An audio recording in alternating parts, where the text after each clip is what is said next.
good afternoon, or depending upon where you are viewing this program from, good evening.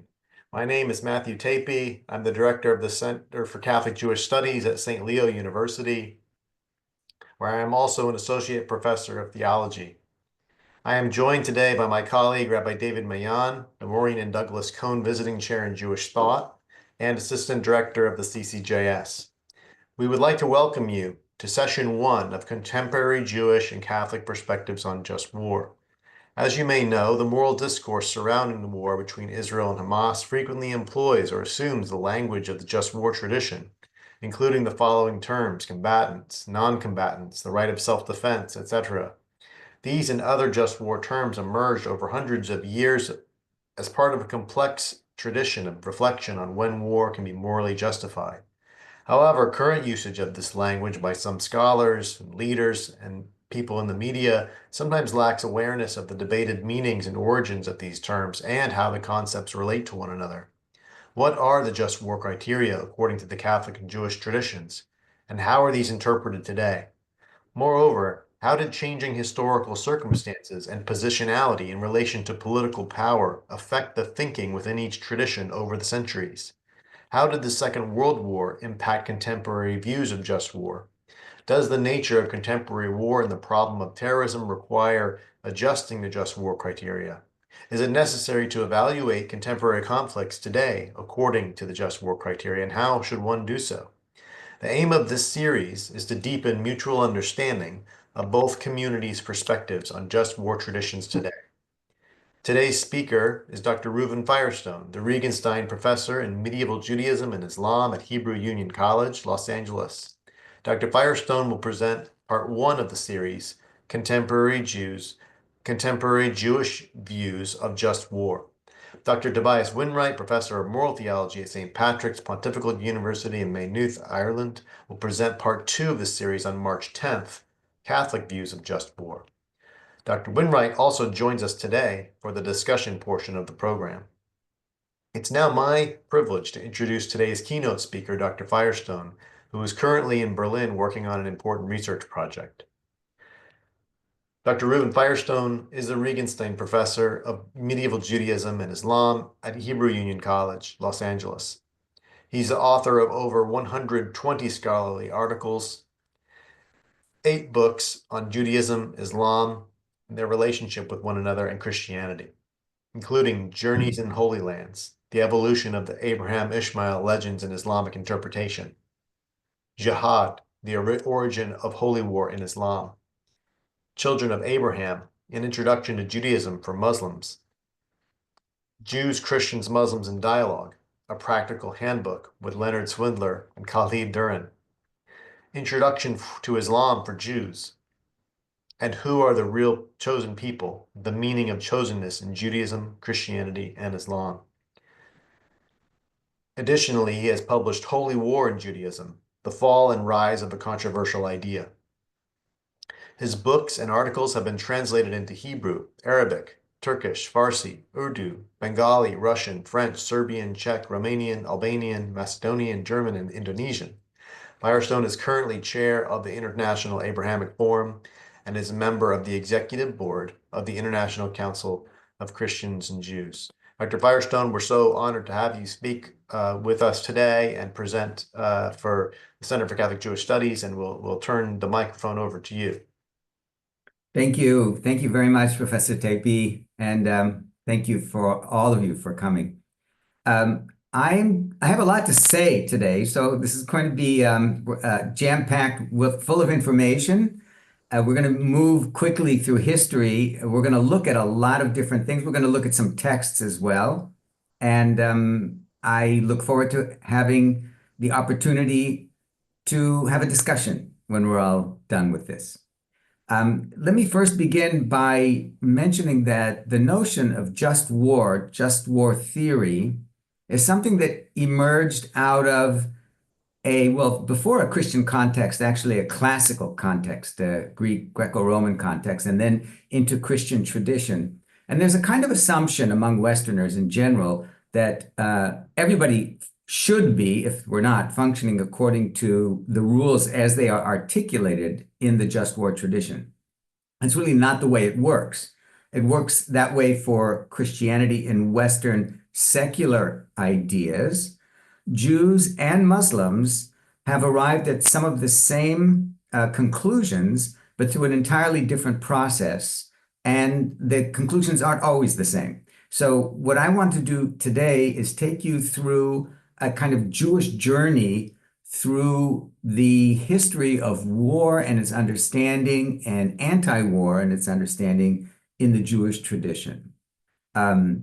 So just keep in mind that a Christian baseline can distort your observation about non-Christian traditions. That's something to just keep in mind in general. Make no assumptions. But speaking of that, let's begin a little bit with Christianity, because that's sort of where we're coming from in the beginning. Christianity, in its early stage, could not have even considered the ideas of the just war tradition because it was essentially pacifist. The Christian response to the overwhelming power and oppression of Rome was essentially pacifist.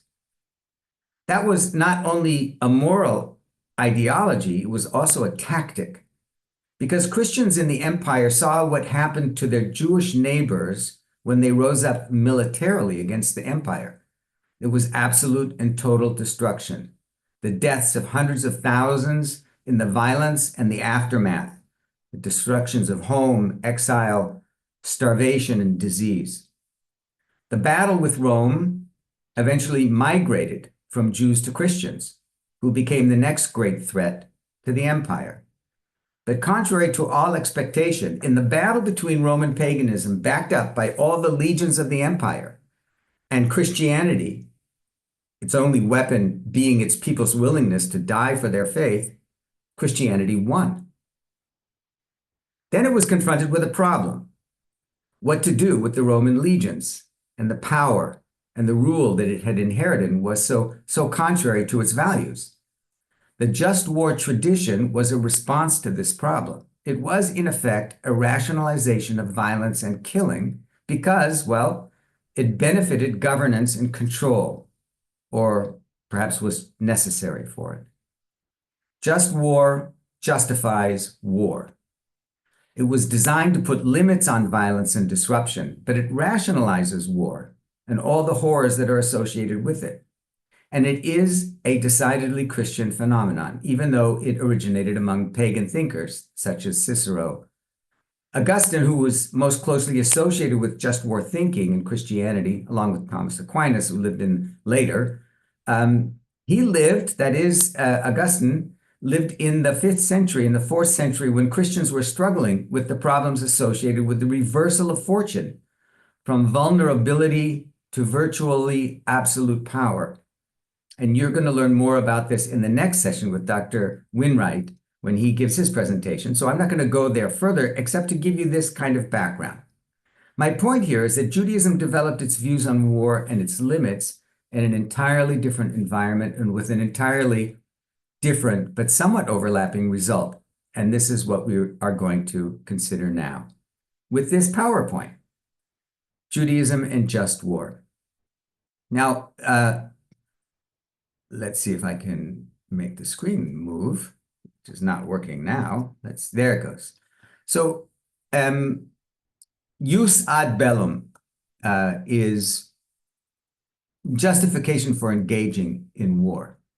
And as it is understood in the Hebrew Bible, war that's commanded or sanctioned by God is by definition holy. And war that is commanded or sanctioned by God is also by definition just. Therefore, what we would call perhaps holy war in the biblical tradition is a just war. Let me give you some examples of how this works in text. There are lots and lots of texts in the Hebrew Bible that we can cite. I want to simply hone in on a few of them and just a section of some of them. So let's go down to the yellow part here. This is God speaking. See, I have given you this land. Go in and take possession of the land. The Lord swore that he would give to your fathers, to Abraham, Isaac, and Jacob, and to their descendants after them. The land which the Jews and the Israelites at the time called the land of Israel is given by God to the people of Israel. There are, however, limits to conquest. I'm centering on the yellow part. This is God speaking again to the Israelites as they pass through the wilderness. You are about to pass through the territory of your relatives, the descendants of Esau who live in Seir. And by the way, they were enemies. They were not friends. They will be afraid of you, but be very careful. Do not provoke them to war. For I will not give you any of their land, not even enough to put your foot on. I have given Esau the hill country of Seir as his own. Okay? So it doesn't mean carte blanche. There are restrictions. Here is another problem associated with this. So God gives the Israelites a special land, but the land is already inhabited. And this is the problem.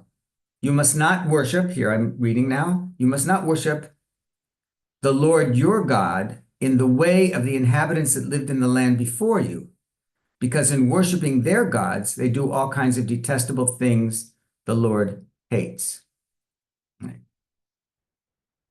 So what's the ruling here? We'll look at it, and we're going to read a significant text at this point. This is God speaking. When the Lord your God brings you to the land that you are about to enter and possess, and he dislodges many nations from before you, the Hittites, the Girgashites, various 7 Canaanite nations, much larger than you, and the Lord your God delivers them to you and you defeat them, you must doom them to destruction. Grant them no terms and give them no quarter. The term here it's cherem in Hebrew. We maybe talk about that in the Q&A. You are not to intermarry with them. Do not give your daughters to their sons or take their daughters to your sons, for they will turn your children away from me to worship other gods, and the Lord's anger will blaze forth against you, and he will promptly wipe you out. So this is what you must do. Tear down their altars, smash their pillars, cut down their sacred posts and consign their images to fire. For you are a people consecrated to the Lord your God. Of all the peoples on earth, the Lord your God chose you to be his treasured people. This looks like genocide, that you are to absolutely destroy them. Right? To be continued.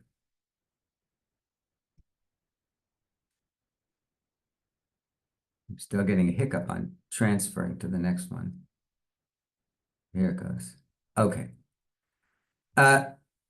However, having said that, in that text, that the local inhabitants who are not Israelites need to be absolutely destroyed, here we have several verses that say that you shall not wrong or oppress the resident alien or the stranger, for you were that in the land of Egypt. The term here is ger. Ger means a resident who is with you but is not of your own kin, your own tribal community.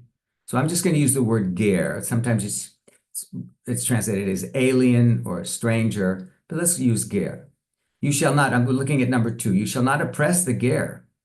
You know the heart of the ger, for you were gerim in the land of Egypt. If we go down a few more to Deuteronomy 24, you'll see, you shall not deprive a ger or an orphan of justice. You shall not take a widow's garment in pledge. So here we have a ger is associated with a person of the Israelite community, whether an orphan or a widow. And the remembrance, the reasoning behind this all is that you need to be empathetic to the plight of the stranger, for you were strangers in the land of Egypt. And the last one is about including them in the kind of legal entitlements that the Israelites have as well. So we have on the one hand the command to destroy all the local inhabitants, and then we have on the other this requirement to treat them as almost as, perhaps even as citizens. So here we are. God fights the wars of Israel so that Israel will win, but there are certain limits. No lands can belong to Israel outside the promised land. Raises a question. What exactly are the borders of the promised land? No aggression can be engaged against peoples outside of the promised land. I have here religions, but it really means peoples. And the non-Israelites who are living in the land have rights and they must be protected. Finally, there's no missionizing, but that is a conceptual impossibility because there was no missionizing in the Hebrew Bible because there was everybody had their own system. There was no kind of intellectual concept of mission in those days. We can talk about that also in the Q&A, but not at this point. You can read that book, Why Jews Don't Proselytize. That's also, I guess it's an article. So now let's take a look at the use ad bellum. This is a term that is taken out of the Christian context and put into the Hebrew Bible biblical context, in the Jewish context, and we'll see how it works or it doesn't work. This is a God speaking in Deuteronomy 20. When you approach a town to attack it, you offer it terms of peace. If it responds peaceably and lets you in, then all of the people there shall serve you at forced labor. That means taken as slaves. If it does not surrender to you, but you would join battle, or it would join battle with you, you shall lay siege to it. And when the Lord your God delivers it into your hand, you shall put all of its males to the sword. That means kill them. You may take, however, as booty, the women, the children, the livestock, and everything in the town, all of its spoil, and enjoy the spoil of your enemy, which the Lord your God gives you. Not pleasant. Okay? Now, this is a continuation. Thus you shall deal with all the towns that lie far from you, towns that do not belong to the nations in this area, in the region of the land that God is giving to Israel. But in the towns of the latter peoples, however, that is within the borders of the land of Israel, which the Lord your God is giving to you as a heritage, you shall not let a soul remain alive. No, you shall proscribe them. The Hittites, the Amorites, the Canaanites, and the Perizzites, the Hivites, and the Jebusites, as the Lord your God has commanded you, lest they lead you into doing all the abhorrent things that they have done for their gods, and you stand guilty before the Lord your God.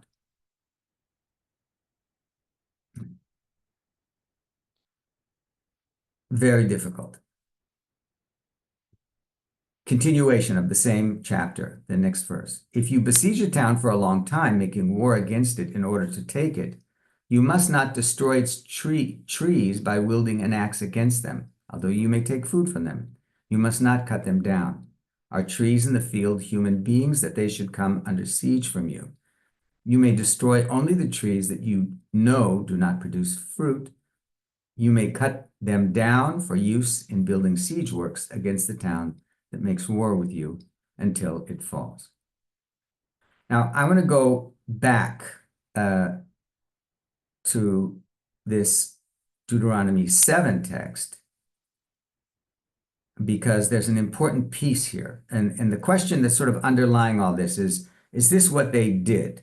Was this actually the rules of engagement that was employed by the Israelites in the ancient world? Did they massacre, destroy, and commit genocide against peoples? The answer among biblical scholars is essentially no. It didn't happen. And there are several reasons why it didn't happen. And one of them is in this section itself. So if you see here what it says, when the Lord God brings you to the land and you meet these 7 Canaanite nations and you defeat them, you must doom them to destruction, grant them no terms, and give them no quarter. You shall not intermarry with them. Now, if you did what God told you to do, then you wouldn't be intermarrying with them. So why is that included here? Probably included because this is a mythic conquest that never actually happened. That's going to sound very like I'm rationalizing, and I may be. And you may also say, but it doesn't really matter. That rule is still on the books. But what appears to have happened historically is that when the Israelites did enter into that land, which Jewish tradition calls the land of Israel, and settled it, they never overwhelmed the local populations. The populations were always there. They were always tempting the Israelites to abandon worship of God for idolatry. The Israelites were the only community in the entire world at the time who were monotheists. Nobody else was. It was strange. It was not understandable. People were not into it. It was very tempting to leave. And so the theory behind these Deuteronomy texts, the Deuteronomy 7 and the Deuteronomy 20, which we just read a moment ago, is that Deuteronomy is this book that was sort of found in the temple under the rule of a king named Josiah, and that was late, long after David and the conquest of the land of Israel, or the settlement of the land of Israel. And the idea behind this harsh wording is you should have killed them, because then you would have not been tempted to abandon your religion, but you didn't, so at least don't intermarry with them. Okay, now we're going to move on back to where we were and beyond. So this is the land of Israel. If those of you who are familiar with the map of Israel-Palestine today, you can see that this does not match up exactly with the current borders. This is the 12 tribes of Israel as described in the Torah. That is the first 5 books of the Hebrew Bible. And as they describe the landscape, you can kind of create a map from that. There are at least 4 different maps in the first 5 books of the Hebrew Bible that give different borders for the land of Israel, the Holy Land. Here is another one. This is the map of the maximum conquest of King David and Solomon. It's significantly larger. You can see how it goes into what is today Lebanon and Syria and Jordan. And it's something that we need to think about in terms of what's happening on the ground today. Right? Now I'm moving into a slightly different area that is going to come into play soon, and that is the difference between a holy war and a non-holy war. What's the difference between a holy war and what we might call a mundane war? So in the Hebrew Bible, most of the wars that were fought by Israel were fought by God, who actually did the fighting himself, or with God, or with God's authority. But there were sometimes exceptional cases where someone like King David conquered areas outside the official map of the land of Israel. What about that? And how does that fit into the whole scheme of authority for taking land of other people? We're going to see how later on Judaism is going to deal with this problem. Okay? And we're going to see one more map, which is the map of the Hasmonean kingdom. This is the last Jewish kingdom to have any independence, and that was around 200 BCE to about 60 BCE. BCE meaning before the Common Era, that is BC. And you can see also, if you're familiar with the terrain, you can see how that fits or doesn't fit in with the borders of the land of the state of Israel today. Okay, so by 60 BCE, Rome enters the Middle East. The Roman Empire is big. Up until this period of time, the Israelite community was able to retain nominal independence. Sometimes they were conquered for a time, sometimes they were exiled, but they came back and they reestablished their own hegemony through force of arms sometimes, and also through the largesse of neighboring powers such as Persia, depending on the period of time. But they were in control of their own political destiny most of the time that they were there for 1,000 and more years. Rome enters, and then everything changes. Rome is big. Rome is powerful. When the Israelites rebelled against Roman control in order to keep their independence, the Romans pushed back. The Israelites, you can call them Jews at this point because they were Judeans, fought the Romans, and they lost. The story is well known. The temple was destroyed along with Jerusalem in the year 70. And luckily we had photographers at the time who were able to take pictures. So here we have an actual photograph of 70. This is a joke. There's no audience to laugh now, but yeah. And it was a difficult battle for the Romans. So difficult, in fact, that they erected an arch of victory, a victory arch in Rome, which is still standing today to mark the destruction, finally, of the Judean state.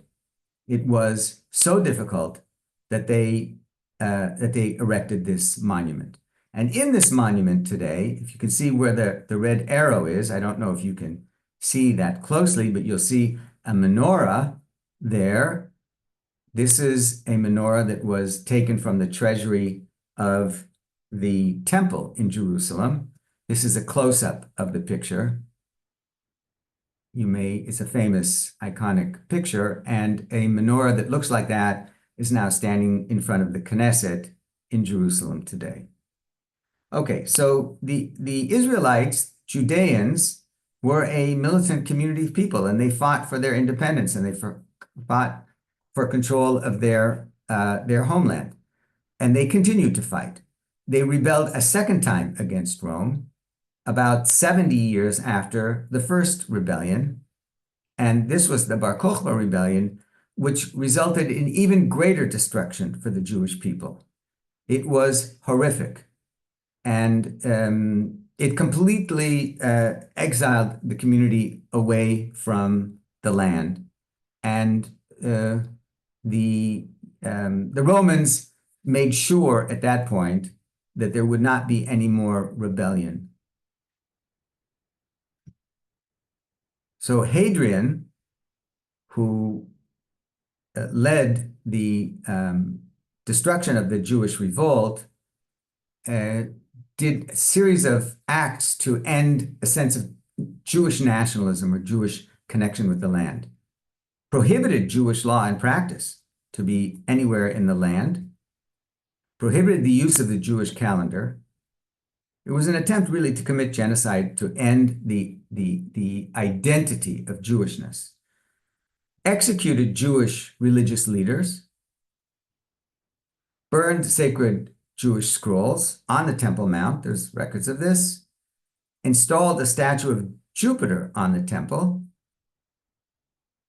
renamed the area Syria Palestina, and renamed Jerusalem Aelia Capitolina after himself. And then finally reestablished Jerusalem as a pagan polis.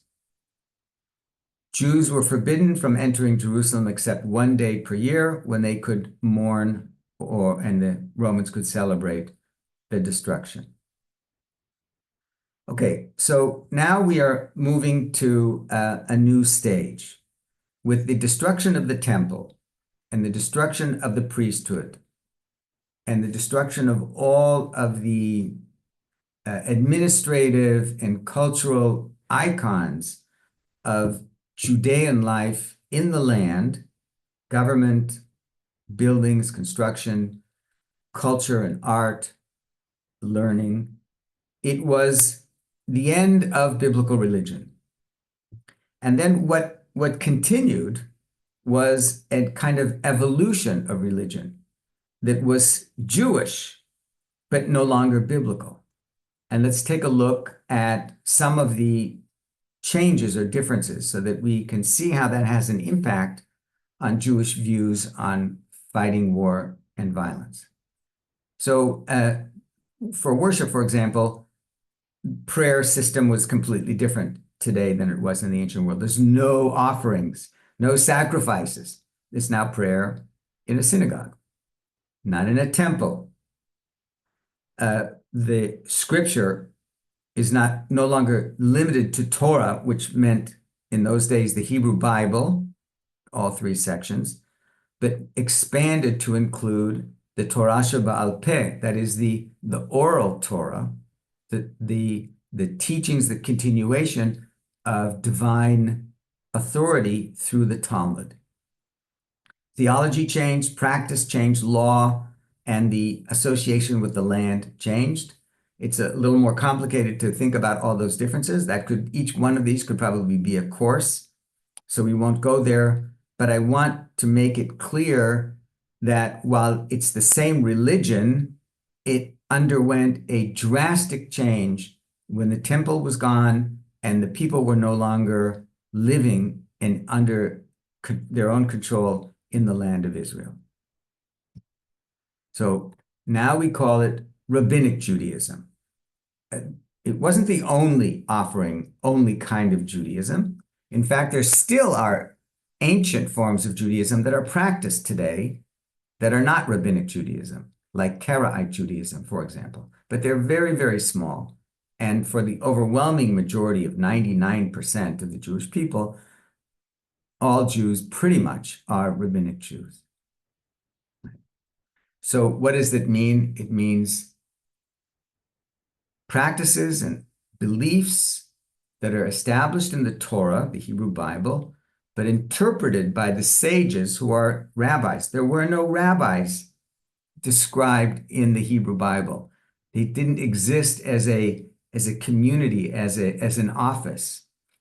And the tradition is that when Moses was at Mount Sinai and he went up the mountain for 40 days and 40 nights, what was he doing that time?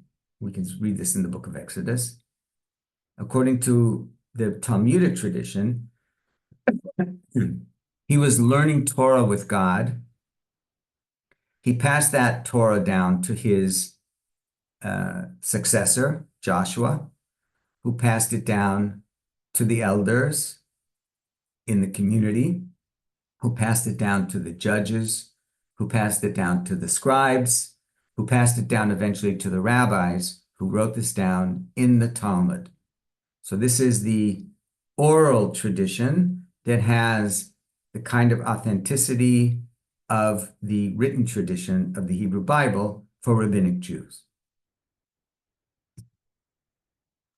This is outlined in a section of the Talmud called Pirkei Avot.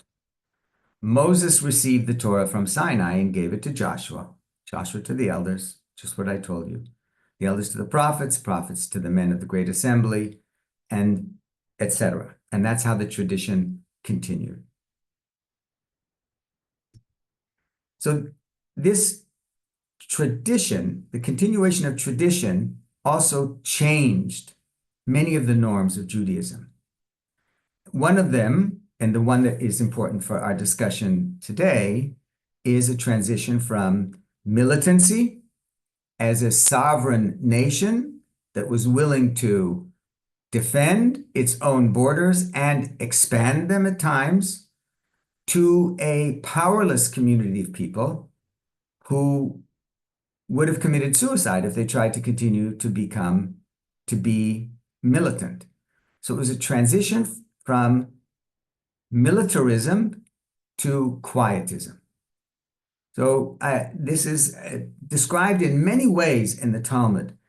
Here are just a couple of them. The term Baalei Trisim, it means a shield bearer. In the biblical tradition, that would have been the gentleman on the left. But in the Talmudic tradition, it's the gentleman on the right. The shield bearer, the armorer, the fighter is the one who knows more Talmud and tradition and is more learned than the others.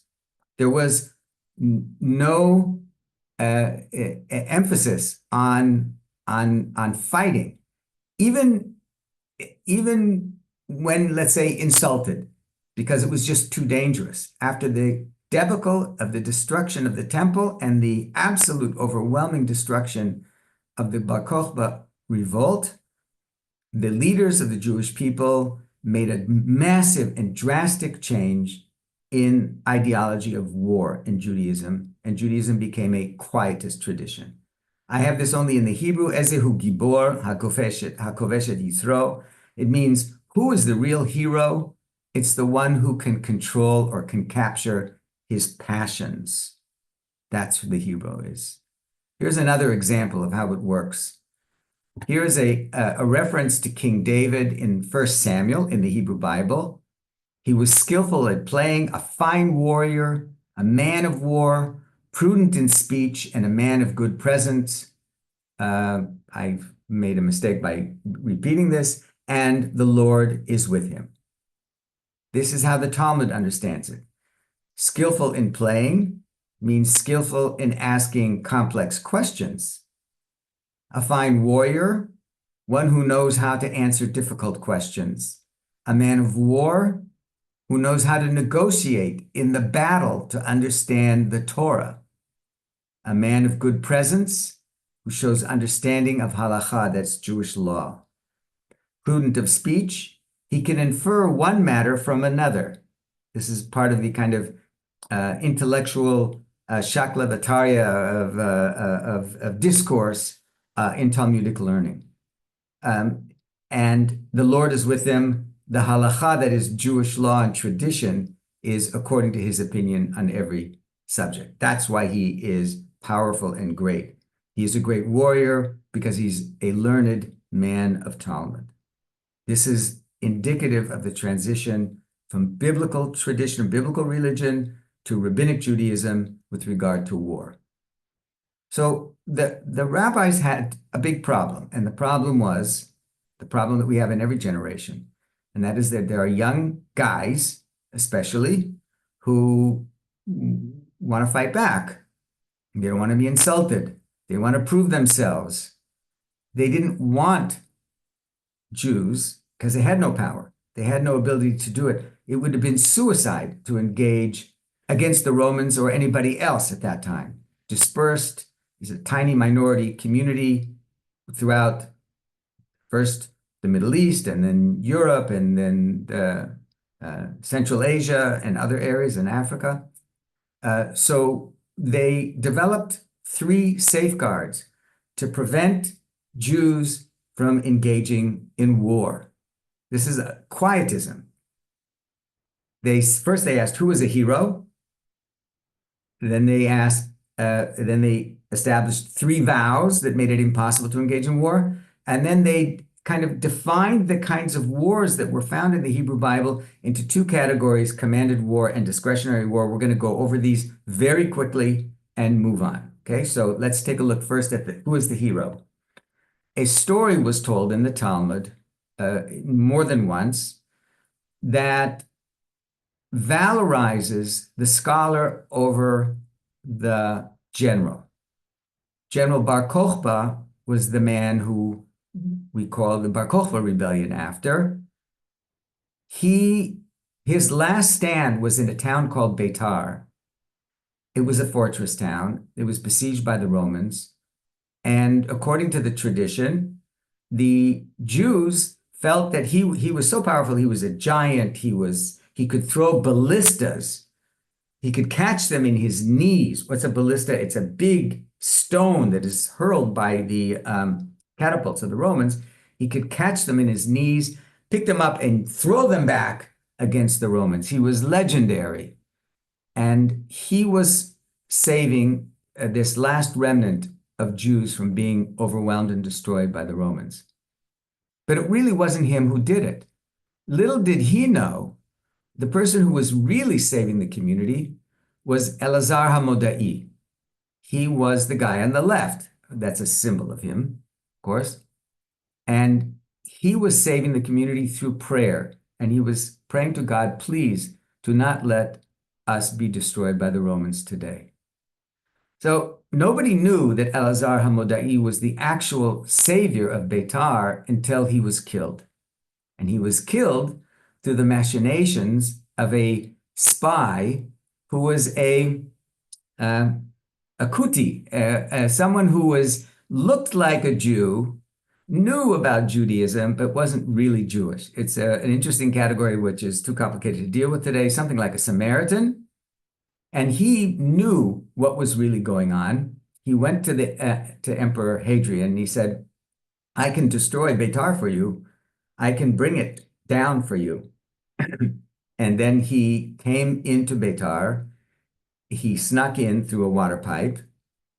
He got a drainage pipe. He got inside and he pretended he was whispering in the ear of Elazar HaModai so that would be brought to Bar Kokhba. Bar Kokhba thought that since this guy was a questionable character, maybe Elazar HaModai was passing information to him to give to the Romans.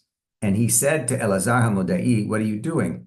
Elazar HaModai, however, never looked up from his prayers because he had to pray constantly in order to keep the place safe. So he kind of said, I don't know what you're talking about.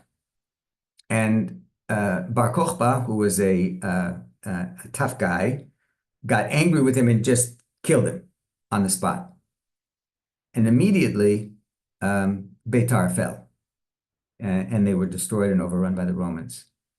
So this is the story that proves, if you will, to the willing audience, that what was really keeping the Jewish people strong was prayer and piety, not militancy.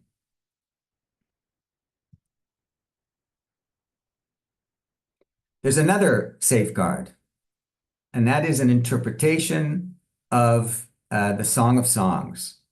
The Song of Songs is a love poem. Sometimes it's called the Song of Solomon. And there is a repeating verse that occurs 3 times.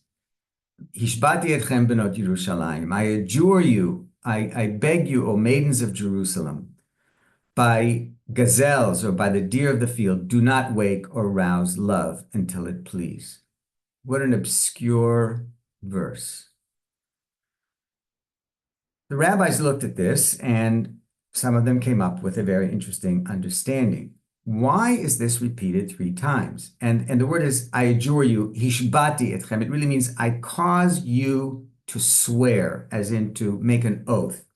You will make an oath, O maidens of Jerusalem, by gazelles or by the deer of the field. Do not wake or rouse love until it please. An esoteric understanding and interpretation emerged from this, became a very powerful preventive for Jewish militancy. Let's see how it works. This is from the Talmud. Why are there these 3 vows in the Song of Songs? One teaches that the people of Israel should not go up to the land of Israel in a wall. That was understood as mass migration. Stay away from the land of Israel. It's too dangerous to go there. In one, the Holy One made Israel swear that they would not rebel against the nations of the world. And in one, the Holy One made the nations of the world swear that they would not subjugate Israel too harshly. So here are 3 vows. 1, the Jewish people are forbidden from making mass migration back to their land, to their own land. They're also forbidden from ever engaging in any kind of militant behavior, rebelling against the Gentiles, fighting them, even if they're being persecuted. And the third, which is a kind of a bone thrown in, was, and God also made the nations of the world swear that they wouldn't subjugate Israel too harshly. They wouldn't persecute them too much. They persecute them, fine, but just not too harshly. And then it is written, and here's the kind of proof text, by the gazelles or hinds of the field, Rabbi Elazar said, with regard to this phrase, that God intended the following. If you carry out the vow, good, but if not, I will permit your flesh to be consumed like that of gazelles or hinds of the field. So here are three vows that the Israelites and the world made. Jews will not rebel against the nations.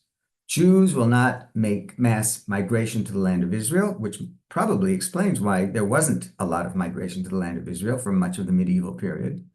And three, the nations of the world, meaning non-Jews, will not oppress the Jews overly much. And you ask, well, what does that mean exactly? And if you break your vow, you will be destroyed. Okay. So we've just now had two safeguards. One is who is the real hero? Not the powerful military person, but the rabbi. Two, there are three vows that God made Israel swear in order to keep them alive. And the third safeguard is a kind of categorization of war that was done by the rabbis. And I'm going to take you through this quickly because we don't have enough time for really going into detail on this. And that is that there are two different kinds of wars in the Hebrew Bible. One are wars that were really commanded by God, and that everyone must engage in. And there were also discretionary wars, wars that were not commanded by God, but would be allowable under certain conditions if, let's say, the king wanted to engage in war for more territory or for honor or something like that. Right? So now we have two generic categories of war: commanded war and discretionary war. But what are they? I mean, how do they actually work? And here's what the rabbis of the Talmud and the medieval period came up with. There are two kinds of wars. For one, there are deferments. That is, if you planted a vineyard and you haven't harvested it yet, you don't have to go to war.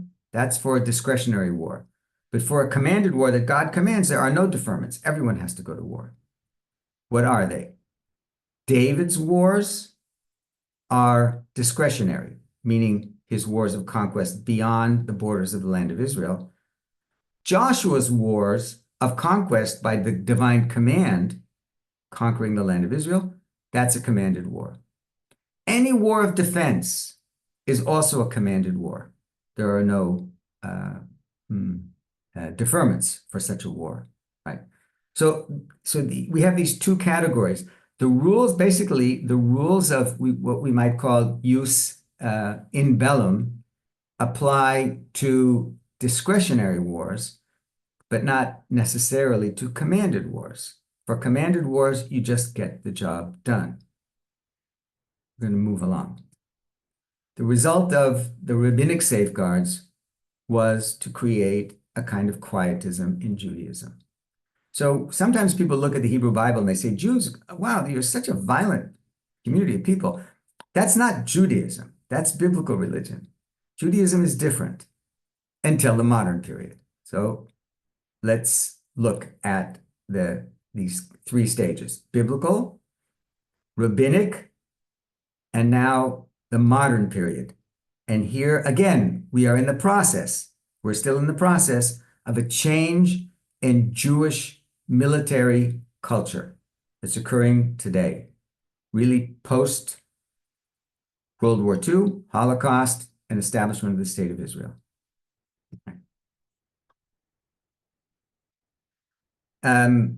Jews lived, remember, as a minority throughout the world. They were often oppressed, often persecuted. They did not have full rights. And then in the modern period, everything changed. So the world was being liberated. Whether you were a Catholic or a Protestant, you had equal rights. This was post 30 Years' War, post Sturm und Drang of the movement into modernity. And Napoleon was really key in making this happen.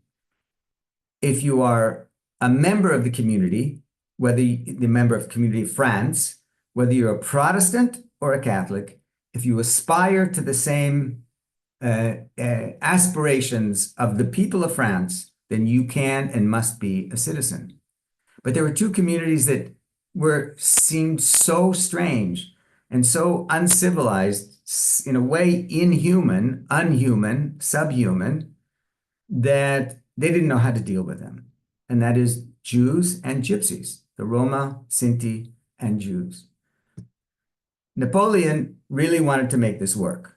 And so we have this wonderful image here of who is that man in the red dress who was reaching out to the Jewish woman holding the Ten Commandments or the Bible and next to a menorah, and all the Jews who were like loving him deeply. He is who you thought he was. He is Napoleon. And he established a great Sanhedrin, a kind of a gimmick to force a kind of emancipation of the Jews in France. And it became a role model for Jewish emancipation in Western Europe. And it worked. And here we have Jews in Western Europe looking like people, as opposed to looking like strange foreigners. But it didn't happen in the East. In the East, Jews were essentially unassimilable and mostly despised. Now, it just so happened that the overwhelming majority of the Jews in Europe lived in the East, not in the West. And so most of Jews in Europe, which was the majority population of Jews throughout the world, were not in very good shape, despite the age of optimism and the age of liberation. So I want to kind of move through this and take a moment to just look at Messianism. Messianism was a big thing in this modern period, in the 19th century. It was because it was kind of human-derived messianism. We can make the world a better place. It even functioned into the 20th century, probably not so much into the 21st century, this kind of notion that we can do this. We can make it all work. There was this kind of hopeful messianic, neo-messianic viewpoint, religious and especially secular messianism, like socialism and communism. These were all kind of messianic movements. And Napoleon himself was seen as a messiah, as you saw from the picture in some ways. Well, Judaism also had a traditional messianism, and that also sustained the Jewish people in exile for thousands of years. The assumption that someday we suffer, but someday the Messiah will come and will redeem us, and we can become finally a full mensch. We can live our lives fully, and we can be redeemed on earth. So these are two different variations of the theme. One of them is that the Messiah will arrive in the future, and we simply have to do what we can to bring the Messiah. That means observe Jewish life, not leave our community, and to remain optimistic. It was a way for a community that was suffering terribly to have hope. There will be a Messiah at the end of time, and it will happen. The other kind of activist messianism was a form of messianism that also occurred and recurred quite often, or maybe too often, in Jewish history, where messianic movements sprang up. Maybe this man is the Messiah, maybe that man, maybe this is a sign that the Messiah is about to arrive. In every one of those messianic movement experiences, hundreds and thousands of Jews died. They gave up everything to follow a false Messiah to the Holy Land, and they were, how is it called, killed by predators, let's say, on the way. They would give away their belongings and follow the Messiah and die for it. There have been several cases, and we know about them. Probably the most famous is that of Shabtai Tzvi in the 17th century. So in addition to the kind of secular messianisms and utopianisms of the modern period, there was always a kind of Jewish messianism as well. And one form of messianism was Zionism. Secular messianism among the founders of the state, and a kind of religious messianism among the community of Jews who were not secular, but who were religiously engaged. Okay. So now let's take a quick look at Zionism and how that will affect Jewish views on war. Zionism was supposed to solve everyone's problem, the Jewish problem. Europe doesn't want its Jews, right? So if the Jews build their own state, not in Europe, then everyone will be happy. The Europeans will be happy that the Jews leave.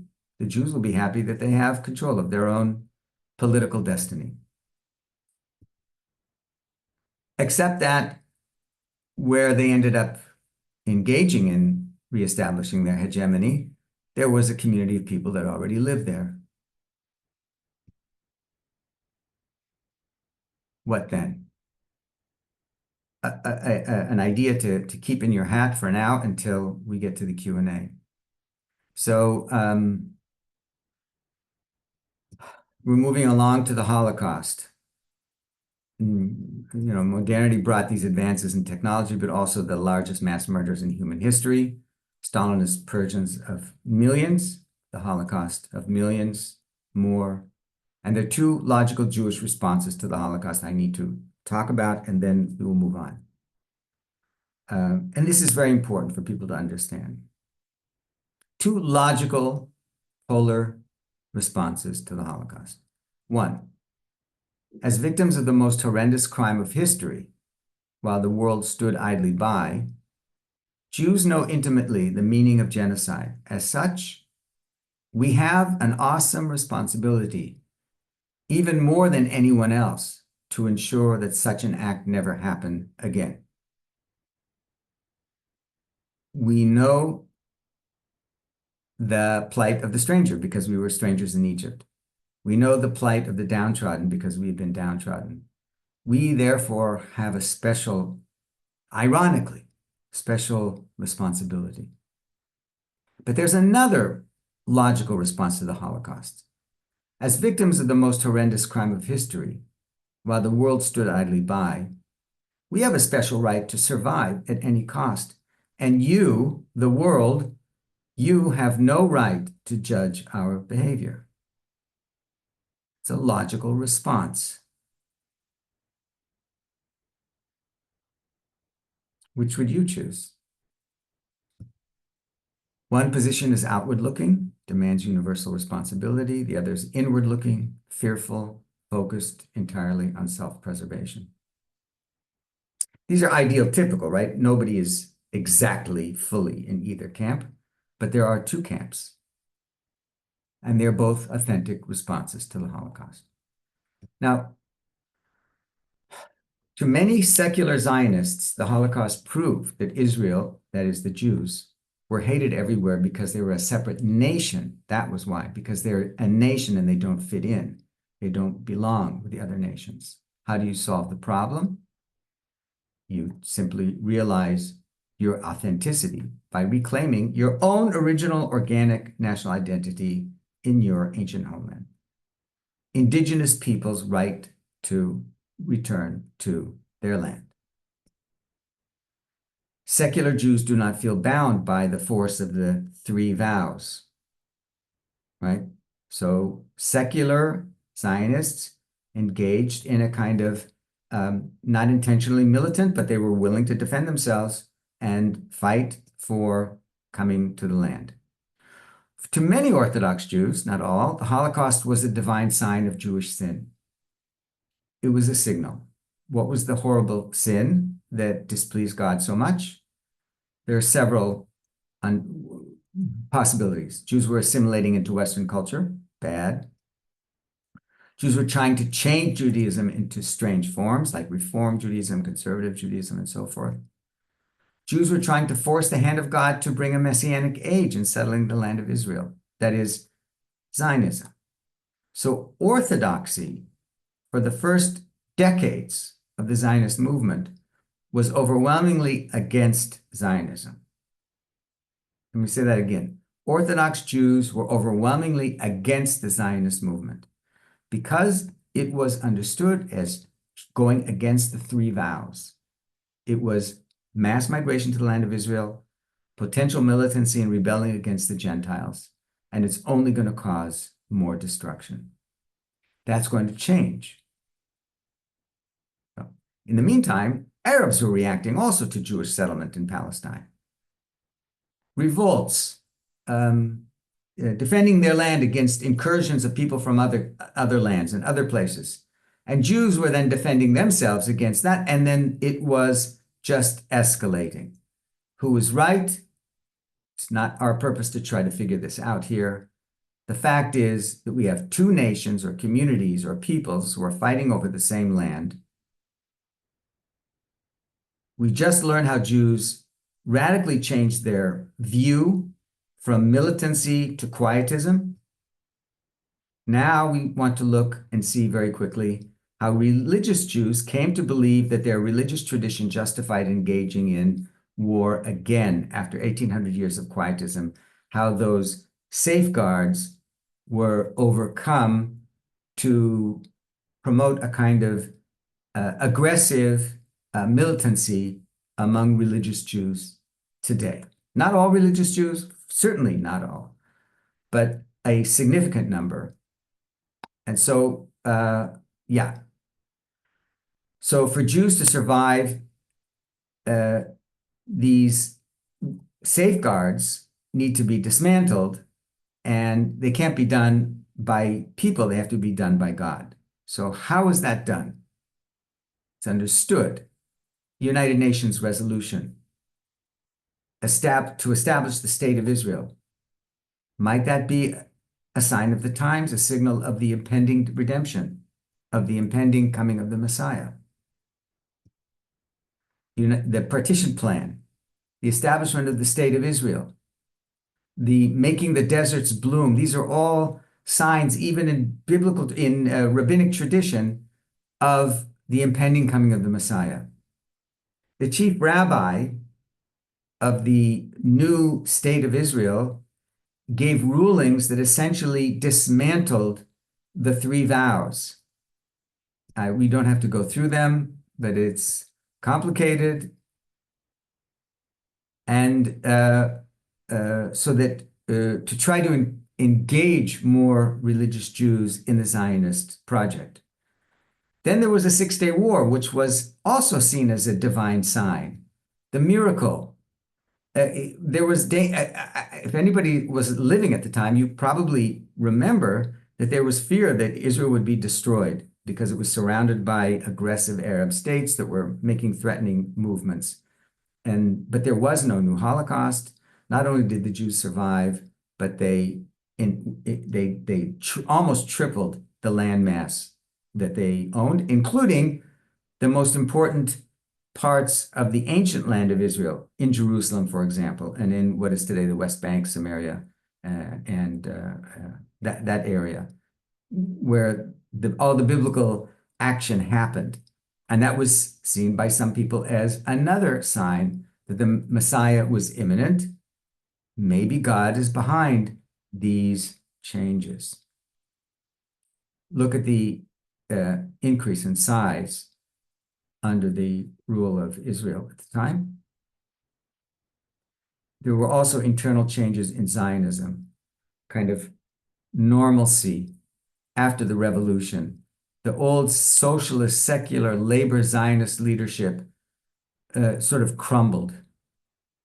And there was room for new leadership. And that new leadership, the people who stepped up for that were people who were more in the right of center, secular community, and also more religious Zionists. More and more religious people became Zionists and sort of bought into the dream of establishing a Jewish state, and a Jewish state the way they would want it to be. So I have to move through this because I want to end this soon. So I think I'm going to even end it before we really need to end it so that there will be enough time for questions.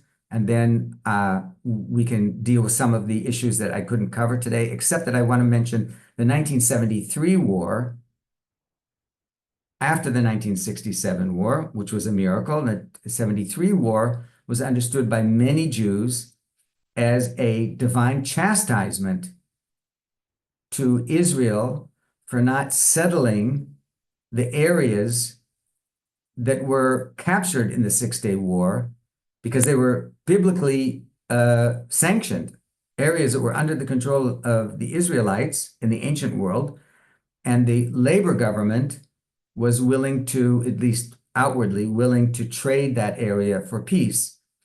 And the 1973 war was used by communities of people to say this was God's chastisement for not doing the right thing, and that is settling all of these areas with Jewish settlements and making them part of the new land of Israel in the state of Israel. Okay, so we're going to just end now. Okay, so I think, Matthew, we should probably end it. I'll stop the screen and let's open it up for questions and comments. Thank you very much, Dr. Firestone, for your intriguing presentation, extremely informative. I want to welcome our panelists here, Rabbi David Mayan, the Assistant Director of the Center for Catholic Jewish Studies, and Dr. Tobias Winwright as well. I wanted to just kind of open the floor to any questions from the panel that might be on your mind. If you feel like you have a question, feel free to go ahead and ask. I have a question as well, but I'll hold off so that our panelists have a chance to engage Dr. Firestone. And then my friends who are watching online, again, welcome. We're glad you're here. We know we can't see you, but we know you are there, and we trust you are there and can also ask questions and submit comments through the question and answer button. So if you see that button down there at the bottom of your Zoom window, you can submit a question using that button. Please go ahead, Tobias. Thank you, Dr. Firestone. That was very informative. In such a short time, you covered a lot of material, and I learned a lot from it. You also set the stage very well for my presentation next month. My question is, jumping to today, I had a classmate when I was in the PhD program at Notre Dame who was from Israel. He served in the military there, and he told me that he never learned like the principles of just war, the rules of engagement, as we call them. And I'm just wondering, in the current, since October 7th, over a year ago, a lot of people have talked about the just cause. Israel has a right to defend itself. So that's a jus ad bellum criterion. But what about other jus ad bellum, or even the rules of engagement, jus in bello criteria? The United Nations in 1948, the Declaration on Human Rights, but also subsequent documents, the just war tradition has been kind of enshrined in the laws of nations and the laws of warfare. And I know that in the United States and other NATO countries, these are taught to, at least to the officers in the militaries. And are these rules taught to members of the Israeli military today? Yes, they have. Israel has a code of ethics that is supposed to be taught to the soldiers and the officers there, and it's called Ruach Tzal. It's called kind of the spirit of the Israel Defense Forces. That's what it's called, and it includes responsibility to be to not engage with civilian populations. It includes respect for human life, not engage in actions that are not warranted.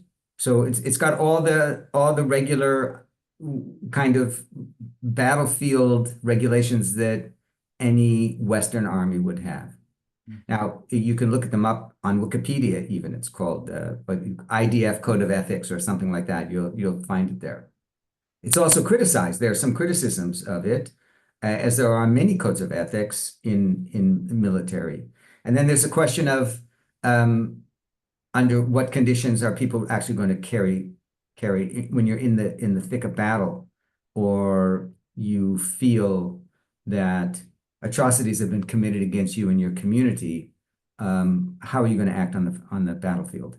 So there's always rules, and then there's always people, and they don't always match up.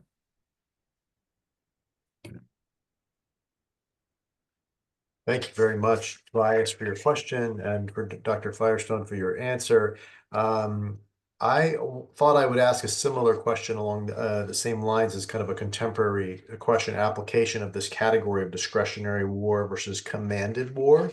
Is this represented, Dr. Firestone, in Jewish thinking today? Jewish thinkers understand these categories or see them somewhere related to the code of ethics? And I'm wondering about this question broadly speaking too. Is it something that can be that thinkers will look out and apply the criteria to perhaps, American conflicts?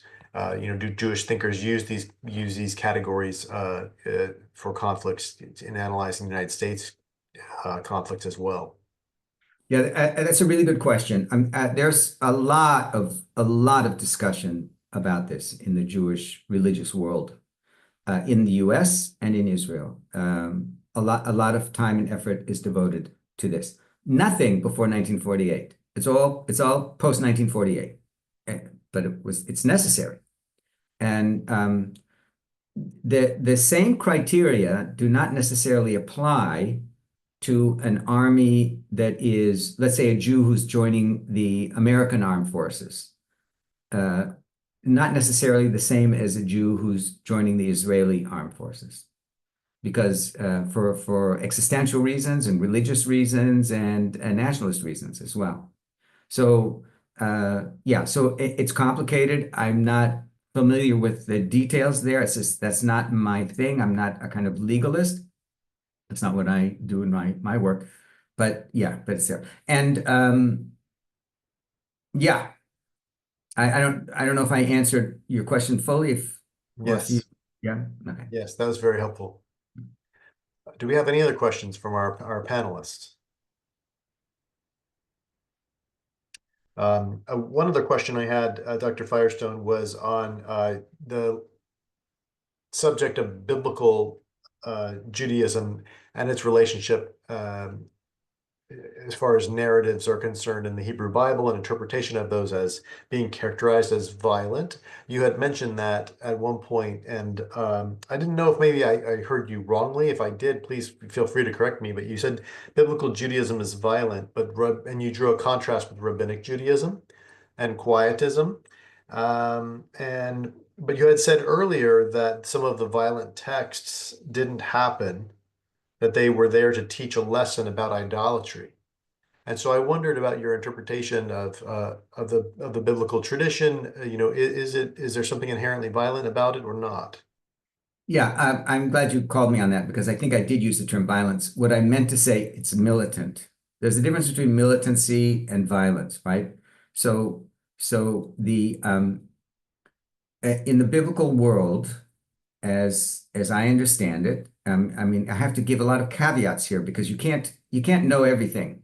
And I'm not I read the Bible, I read it in its original language, I read biblical criticism, but I'm not a Bible scholar. But as I understand it, the rules of engagement in war and understanding of divine engagement in war and battles between the Israelites and, let's say, the Moabites was probably not terribly different, right?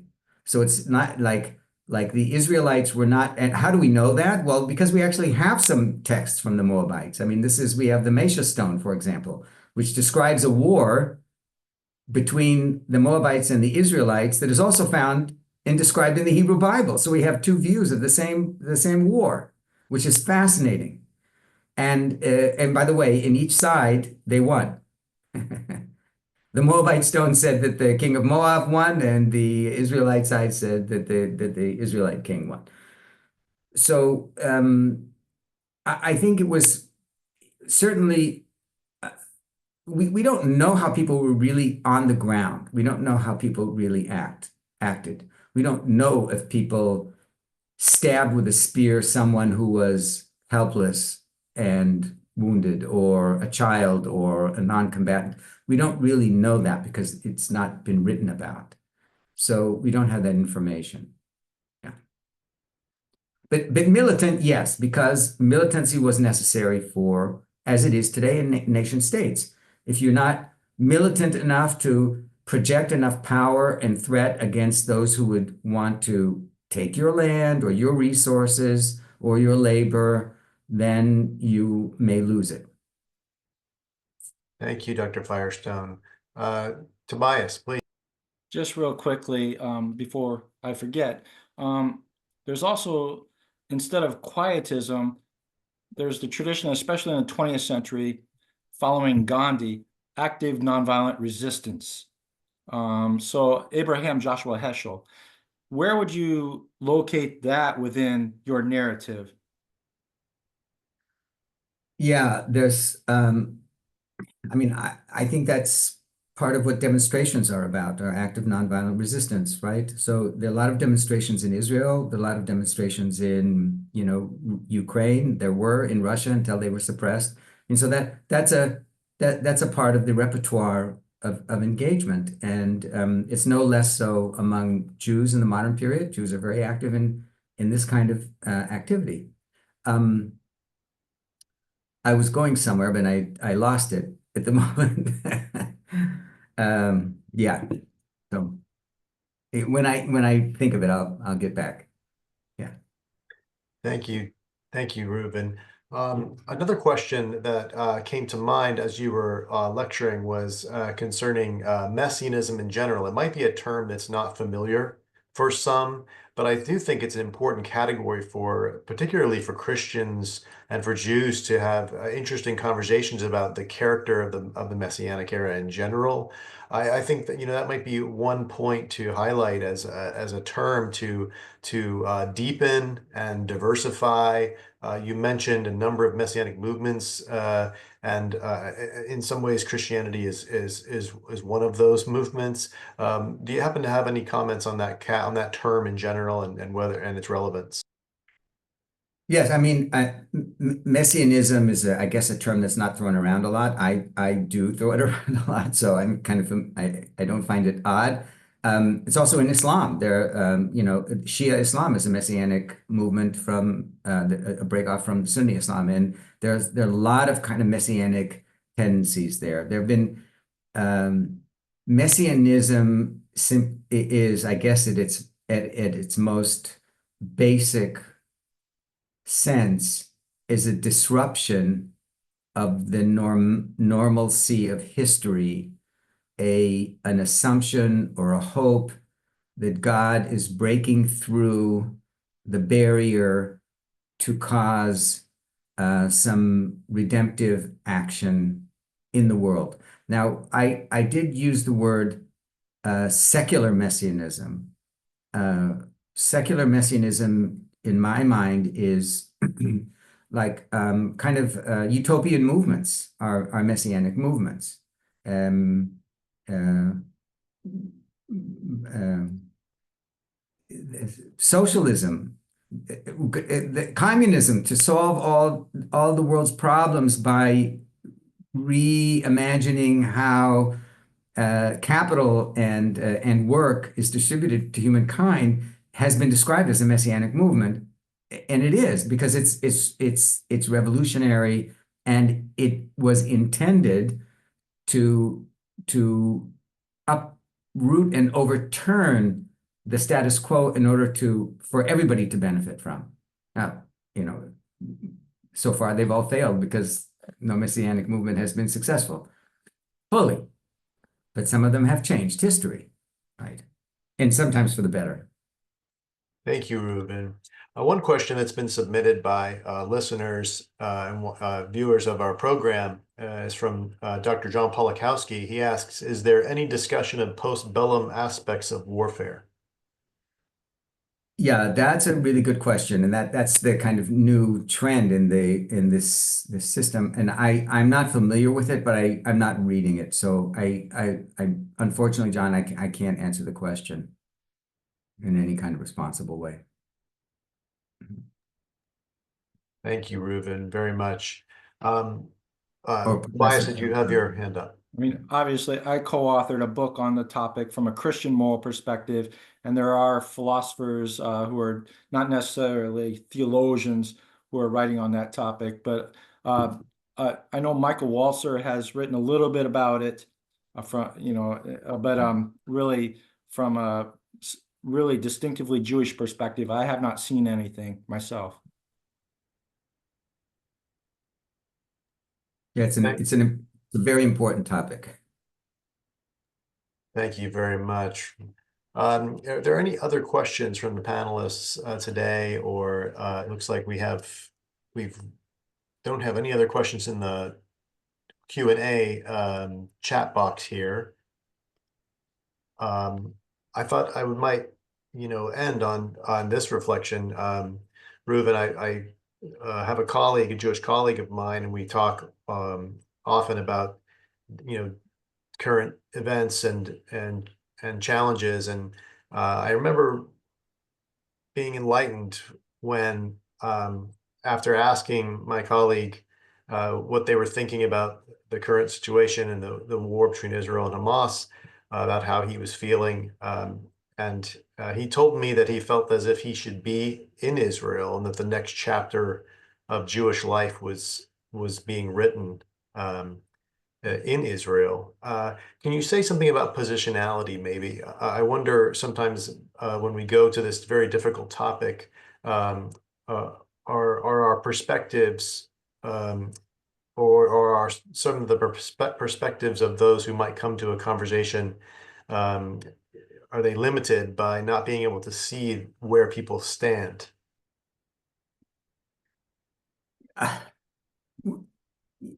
Did I understand you correctly? The question is limiting where other people stand, you mean? Seeing their perspective from your perspective, or? I think that just the question of whether or not understanding someone's perspective is essential before perhaps even trying to begin to understand your own perspective. It seems to me that sometimes those who engage on this difficult topic today sometimes don't appreciate or realize that they might ask a question from their side, if you will, or from where they see things, but may not be able to see how one looks at something from a different perspective. So I'm kind of wondering about, are there ways in which, for instance, for the Christian participant in this discussion, they may not view the state of Israel and its existence as something that is important for their own personal security. And so it kind of can change the way they might engage in a discussion. Right. Yeah, I understand. I think that, I mean, I think that so much of the attention in the world today is the lack of, and how do I say this? It's lack of empathy, but it's lack of the ability, not because anybody's guilty of being not empathetic, like you're a bad person because you're not empathetic. I think it's really hard for people to understand the perspective of people that you haven't experienced what they've experienced in their life. It's just difficult. And I if we if everybody was able to do that, we probably would have very few true conflicts because we probably would be able to compromise. We wouldn't feel so threatened or unhappy. I think that I think that if there was more ability to empathize with the plight of uh, the community that is currently identified as your enemy by your state or your family or your culture, then I don't think you would necessarily feel that way, negatively toward them so much because, it's just kind of the same old story. that we hear ever since childhood about if you could stand in their shoes and you would know where they're coming from and it would be a little bit better. But we're distracted and it's very difficult. I do want to mention that to complicate matters, there is this nagging and extremely important aspect that we are only beginning to take into consideration, I think, with political matters in the world, and that is a transgenerational trauma.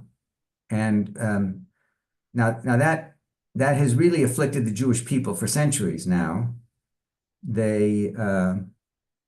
And this is not to be taken as an attempt to excuse anybody's behavior, but I did try to deal with it a little bit when I gave the two responses to the Holocaust.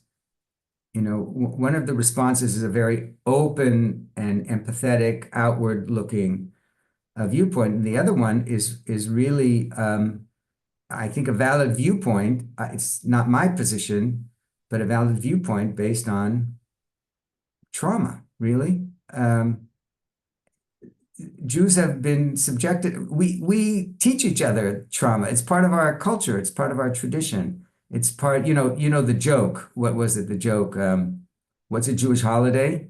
They tried to kill us. God wouldn't let them. Let's eat. So that was a Jewish comedian who said that. And I think now we have, in the Palestinian community, we have a tremendous amount of trauma, and that's going to be passed on generation to generation. I don't see how this is going to be resolved until somebody is able to figure out some way to span the absolute and total divide that's current. Also, Messianism, to get back to Messianism is an exacerbating factor in the Jewish side, because if you have a messianic war, if the war is being led by the Messiah or is for the Messiah, essentially the rules of engagement are sort of moot, because this is destiny, right? And I think you see an increase in disregard for human life and respect for the non-combatant and so forth among many Jewish activists in Israel today, particularly in the Messianic camp, right? And we call them now Messianic Zionism or Messianic, right? Messianism has an impact in the Muslim world, including in the ideology of Hamas. And in the end, God is going to bring us a conquest, and we're going to rid ourselves of an evil people that is trying to keep us from realizing our destiny. So that also is there, and that's not very negotiable. Those positions are not negotiable. Thank you, Dr. Firestone, for your very clear and thorough treatment of many views that are present in history and today. I think speaking as a Christian, you've enlightened me and helped me to understand your tradition and the various aspects of Jewish tradition in a helpful way. I want to thank everyone who has tuned in today. We are grateful for your time, and especially to our esteemed panelists for your presence as well. Dr. Winwright's talk will be on March 10th. At the same time, since our speakers are coming to us from across the Atlantic, we've positioned the program around 1 o'clock so everyone can participate without being too sleepy. We're very grateful for your time. If you'd like to reach out to us, you can always send us a message at the Center for Catholic Jewish Studies. We welcome your feedback and your thoughts, not only on this program, but on future programs as well. Thank you very much and have a great afternoon.